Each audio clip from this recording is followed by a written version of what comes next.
बिस्मिल्लाहिर्रहमानिर्रहीम, अस्सलाम वालेकुम। इस वीडियो में हम बात करेंगे 23 फरवरी बरोज़ मंगल सुप्रीम कोर्ट ऑफ पाकिस्तान में तवील समाअत हुई। तकरीबन 92 मिनट 92 मिनट्स की समाअत सेनेट इलेक्शन के हवाले से ओपन बैलेटिंग होगी या सीक्रेट होगी। शुरू में आपको ये बता दूं कि सुप्रीम कोर्ट ऑफ पाकिस्तान ने इंदिया दे दिया है कि 2 रोज़ में ये केस ख़त्म हो जाएगा। अटार्नी जनरल के एक एतराज़ के ऊपर ये रिमार्क्स आए। तमाम तफसीलात आपके सामने रखता हूँ। अटार्नी जनरल ने पीपल्स पार्टी और पाकिस्तान बार कौंसिल के हवाले से जो एतराज़ात उठाए, जो सवालात किए, सबसे पहले मैं आपको ये बता देता हूँ, आपको इंतज़ार नहीं कराता। वैसे तो मैं अक्सर कोशिश करता हूँ एक सीक्वेंस के साथ बताऊँ, लेकिन ये ना समझें आप कि मैं शायद सारा वो एक इंतज़ार कराता हूँ कि बाकी पूरी वीडियो लोग देख लें तो एंड में जाकर बताऊँ। ऐसा नहीं है। जहाँ पे सीक्वेंस में उन दलाइल की बारी आती है मैं वहीं पर बताता होता हूँ। लेकिन शुरू में आपको बता दूँ कि समाअत के इख्तिताम के ऊपर जो कुछ हुआ वो शुरू में इसलिए बता रहा हूँ कि आज सबसे इंपॉर्टेंट वो था जब रज़ा रब्बानी साहब के दलाइल आज के लिए ख़त्म होने वाले थे। तो रज़ा रब्बानी साहब ने कहा कि कल वो अपने दलाइल ख़त्म कर देंगे कि इसी दौरान फारूक एच नाइक साहब की एंट्री हुई और फारूक एच नाइक साहब रोस्टम पर पहुंच गए। उन्होंने क्या कहा वो बताने से पहले आपको ये बता दूं कि मुझे लगता है कि इस वक्त पीपल्स पार्टी बहुत परेशान है। जरदारी साहब ने जो प्लान किया हुआ है यूसुफ रज़ा गिलानी साहब को सेनेटर मुंतखब करवाने का वफाक से, उनको शायद लगता है कि उनका मंसूबा नाकाम हो जाएगा। अगर सुप्रीम कोर्ट ने ओपन बैलेटिंग या ओपन बैलेटिंग से मिलती जुलती कोई चीज़ कह दी तो उनका वो प्लान नाकाम हो जाएगा। इसलिए ये पीपल्स पार्टी की जानिब से तीसरे वकील सामने आए हैं जो कि दलाइल देंगे। सिंध हुकूमत के जो वकील हैं, जो सरकारी वकील हैं, एडवोकेट जनरल हैं सलमान तालिबुद्दीन साहब, उन्होंने भी वही चीज़ें कहीं जो पीपल्स पार्टी का मौक़िफ़ था। उसके बाद रज़ा रब्बानी साहब तीसरा दिन है मुसलसल दलाइल दे रहे हैं और अब फारूक एच नाइक साहब की भी एंट्री हुई है। वकला तंजीमों को भी इसमें पीडीएम ने कहा कि आप लोग बज़ाहिर यही लगता है कि पीडीएम के कहने पर वो आए हैं, क्योंकि वो भी पीडीएम का मौक़िफ़ आगे बढ़ा रहे हैं कि ओपन बैलेटिंग नहीं होनी चाहिए, सीक्रेट बैलेटिंग होनी चाहिए। पता नहीं पाकिस्तान बार के इसमें क्या इंटरेस्ट है या उनका क्या इससे लेना देना है। जब फारूक नाइक साहब ने आकर कहा कि मैं ये जो हैं रज़ा रब्बानी साहब ये पाकिस्तान पीपल्स पार्टी की जानिब से हैं पीपीपी और मैं पीपीपी की जानिब से हूँ, यानी पाकिस्तान पीपल्स पार्टी पार्लियामेंटेरियन, और असल फरीक हम हैं, मुतासरा फरीक हम होंगे जो भी फैसला आएगा, क्योंकि टिकट हमने जो है वो जारी किए हैं, तो इसलिए हमें जो है वो ज़रूर सुना जाए। यहाँ पर रुककर मैं पहले आपको बता देता हूँ, क्योंकि मैंने भी इस स्टोरी पे ज़्यादा काम नहीं किया हुआ था। मैंने फिर किस्मत खान ज़िमरी साहब को कहा कि किस्मत खान ज़िमरी ने उस पर स्टोरी का सारा काम करके और मुझे भेजा कि हुआ ये है कि वैसे तो पीपल्स पार्टी 1967 में जुल्फ़िकार अली भुट्टो ने बनाई थी, लेकिन साल 2002 में जो मार्शल लॉ लगा था 99 में, उसमें यह हुआ कि 2002 में जनरल परवेज़ मुशर्रफ ने पॉलिटिकल पार्टीज़ ऑर्डर 2002 नाफिज कर दिया।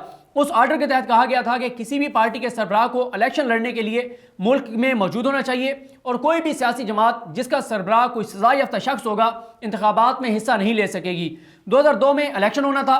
उस वक्त पीपल्स पार्टी की सरबराह बेनज़ीर भुट्टो पर कई करप्शन केसेस चल रहे थे। वो नवाज शरीफ दौर में पाकिस्तानी अदालतों से सजा याफ्ता भी हो चुकी थी और वो खुद साख्ता जलावतनी में थी। आसिफ अली जरदारी भी जेल में थे। मुशर्रफ दौर के कवानीन के तहत अगर पीपल्स पार्टी अपना काम जारी रखती तो उसके लिए बेनज़ीर भुट्टो को पार्टी की सरबराही और रुकनीत छोड़ना पड़नी थी। बेनज़ीर भुट्टो ने ऐसा नहीं किया और पीपल्स पार्टी को उन हालात में इलेक्शन में हिस्सा लेने में मुश्किलात आना यकीनी थी, क्योंकि वो पॉलिटिकल पार्टीज ऑर्डर जो है वो नाफिज कर दिया गया था और बेनज़ीर इलेक्शन लड़ने के लिए नाअहल थी। वो करप्शन केसेस में अदालतों में पेश नहीं हो रही थी और मुल्क से बाहर थी। उन हालात में पीपल्स पार्टी के रहनुमाओं ने पाकिस्तान पीपल्स पार्टी के नाम के साथ पार्लियामेंटेरियन का लफ्ज़ का इजाफा करके नई पार्टी बना ली थी और उस पार्टी को इलेक्शन कमीशन ऑफ पाकिस्तान में रजिस्टर करा लिया था और उसी जमात के प्लेटफॉर्म से पीपल्स पार्टी ने 2002 के आम इंतखाबात में हिस्सा लिया था। मज़हर अब्बास साहब का एक आर्टिकल मौजूद है जिसके मुताबिक साल 2002 में जनरल मुशर्रफ ने बेनज़ीर भुट्टो को नाअहल करा दिया था और पीपल्स पार्टी को अपने असल नाम से रजिस्ट्रेशन की इजाज़त नहीं मिली थी। तो उसके बाद मखदूम अमीन फ़हीम साहब ने 2002 के आम इंतखाबात में शिरकत को यकीनी बनाने के लिए पाकिस्तान पीपल्स पार्टी पार्लियामेंटेरियन की बुनियाद डाली थी। अब और वो फिर उसके सदर भी बन गए थे। तो खैर ये मैंने आपको थोड़ा सा बैकग्राउंड बताया। जैसे ही फारूक नाइक साहब ने ये बात की तो पहले चीफ जस्टिस पाकिस्तान ने कहा कि हम रज़ा रब्बानी साहब को तफसील से सुन चुके हैं, अगर आपकी पार्टी 2 नामों से रजिस्टर्ड है तो ये आपका अंदरूनी मामला है। और फिर फारूक नाइक साहब ने कहा कि जी मुतासरा फरीक मैं हूं। तो चीफ जस्टिस ने कहा कि हमने ये केस खत्म करना है। तो उन्होंने कहा जी मुझे थोड़ा सा सुन लें और कल मैं कराची से वीडियो लिंक पर आ जाऊंगा। तो इस दौरान अटार्नी जनरल पाकिस्तान खालिद जावेद खान साहब जो कि वफाक की नुमाइंदगी कर रहे हैं और उनके साथ सुहेल महमूद साहब हैं एडिशनल अटार्नी जनरल पाकिस्तान, तो अटार्नी जनरल पाकिस्तान खालिद जावेद खान साहब ने रोस्टम पर आकर कहा कि ये मैटर ऑफ राइट नहीं है, ये हुकूमती रेफरेंस है। और इसमें कोई ये नहीं क्लेम कर सकता कि मेरा जो है वो एक राइट है कि मुझे लाजमी जो है वो इसमें फ्रीक बनाया जाए या जो मैं दलाइल देना चाहता हूँ ये ज़रूरी नहीं है। कोई ये नहीं क्लेम कर सकता कि ये मैटर ऑफ राइट है और मुझे ज़रूर सुना जाए। और उन्होंने कहा कि पीपल्स पार्टी ने अब एक पी बढ़ाकर और उस बुनियाद पर फारूक नाइक साहब आ गए। कल इनकी जो स्टूडेंट विंग है PSF वो आ जाएंगे कि हम भी दलाइल देना चाहते हैं। उन्होंने कहा ये रेसलिंग नहीं है कि रिंग में मौजूद रेसलर दूसरे को हाथ लगाए और वो रिंग में आकर लड़ना शुरू कर दे। उन्होंने कहा कि ये और फिर उसके बाद उन्होंने पाकिस्तान बार की भी मुखालफत की। उन्होंने कहा कि सुप्रीम कोर्ट में 175 का जो रेफरेंस 175(1) का कोई वो बता रहे थे जो रेफरेंस आया था उसमें भी सुप्रीम कोर्ट ने वकला तंजीमों को नहीं सुना था। उन्होंने ये भी कहा अटॉर्नी जनरल पाकिस्तान ने कि समझ नहीं आती कि इस सियासी नोयत के केस में इनका क्या रोल है। अगर आना है इन्होंने अगर आना है तो इस्लामाबाद हाई कोर्ट पर हमले की दरखास्त लेकर आए जो इनका काम है। और उन्होंने कहा इस केस में सियासी जमातें स्टेक होल्डर्स हैं, वकला तंजीमों का क्या लेना देना है। और उन्होंने कहा कि पीपल्स पार्टी मौजूद है, PMLN मौजूद है, बाकी जमातें मौजूद हैं। और साथ ही उन्होंने कहा अगर कल तक इस केस का फैसला ना आया तो फिर ये एकेडमिक बहस रह जाएगी, फिर फ़ायदा नहीं होगा। और उन्होंने कहा कि इसलिए कल इस केस का फैसला होना चाहिए। लेकिन इसी मौके के ऊपर फिर चीफ जस्टिस पाकिस्तान ने फिर ऑर्डर लिखवाया, उसमें कह दिया कि फारूक नाइक साहब को आधा घंटा सुना जाएगा, आधा घंटा पाकिस्तान बार को, आधा घंटा सिंध बार को। और इसी तरह कहा गया कि एक आध कोई और वकील इस तरह उनको सुन के और कल का कहा है यानी आज का कहा है 24 फरवरी का, लेकिन मुझे लगता है 24 और 25 है 2 दिन समाअत हो। आज भी अगर लंबी समाअत हुई तो आज भी ये केस कंक्लूड हो सकता है। एक और आपको दिलचस्प खबर शुरू में ही दे दूं कि सिराजुल हक साहब के जो वकील हैं यानी जमात इस्लामी के जो वकील हैं और मौलाना फजलुर रहमान की जो जमात है और उनके जो वकील हैं उन्होंने कहा जी जो जरदारी साहब का मौक़िफ़ है उसकी हम तायीद करते हैं। आसिफ अली जरदारी साहब के वकील ने जो दलाइल दिए हैं उन दलाइल को अडॉप्ट कर लिया है सिराजुल हक साहब यानी जमात इस्लामी के वकील ने, और साथ ही जो मौलाना फजलुर रहमान की जमात है उन्होंने भी। चले फजलुर रहमान साहब की तो समझ आती है कि PDM आजकल एक ही है और जो फजलुर रहमान साहब हैं वो कप्तान हैं, वो राबर हैं, वो रहनुमा हैं PDM में शामिल जमातों के। लेकिन सिराजुल हक साहब की समझ नहीं आई कि जमात इस्लामी जो कहती है कि सारे करप्ट हैं PDM समेत और इस हुकूमत समेत, हम सिर्फ साफ पाक शफाफ और बाकिरदार हैं। उन्होंने आसिफ अली जरदारी साहब का जो मौक़िफ़ है, क्योंकि वकील जो होता है वो अपने क्लाइंट का केस सामने रखता है, वो अपने क्लाइंट का मौक़िफ़ बयान करता है। रज़ा रवानी साहब ने जो मौक़िफ़ रखा है वो आसिफ अली जरदारी साहब का मौक़िफ़ है, वो बिलावल भुट्टो जरदारी का मौक़िफ़ है। तो सिराजुल हक साहब ने आसिफ अली जरदारी और बिलावल भुट्टो जरदारी के मौक़िफ़ की तायीद की है कि जो कह रहे हैं आसिफ अली जरदारी और बिलावल वो बिल्कुल हक कह रहे हैं, सच कह रहे हैं, दुरुस्त कह रहे हैं और हम दिलो जान से इनके साथ हैं। इसके बाद इजाज़ुल अहसन साहब ने कहा कि ये एडवर्सरियल जो है वो प्रोसीडिंग नहीं है। जब अदालत को लगा कि इतनी मुआमरत मिल गई है कि फैसला किया जा सकता है तो अदालत ये केस खत्म कर सकती है। ये अदालत के इस्तेहकाक और इख्तियार है कि किसको सुनना है किसको नहीं सुनना। तो इसलिए फिर वो कह दिया गया कि कल इस हवाले से सबको सुन लिया जाएगा। शुरू में चीफ जस्टिस पाकिस्तान ने एक तो कहा कि कानून में जो भी दर्ज है उस पर नेक नियति से अमल करना होता है। कानून मुकम्मल तौर पर लॉ जो है वो इनोसेंट है।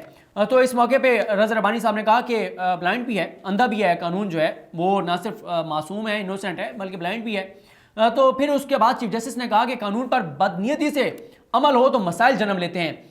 तो उसके बाद फिर इलेक्शन इत्तेहाद की बात होगी तो चीफ जस्टिस ने कहा कि इलेक्शन इत्तेहाद जो है उसकी गुंजाइश मौजूद है कि पॉलिटिकल पार्टीज अगर आपस में इत्तेहाद करती हैं तो इसमें कोई हर्ज नहीं है, लेकिन वो ओपन होना चाहिए। उसके बाद आयरलैंड की एक जजमेंट का हवाला दिया चीफ जस्टिस पाकिस्तान ने अटॉर्नी जनरल को रोस्टर पर बुलाया कि आयरलैंड का और हमारा आइन जो है वो मिलता जुलता है।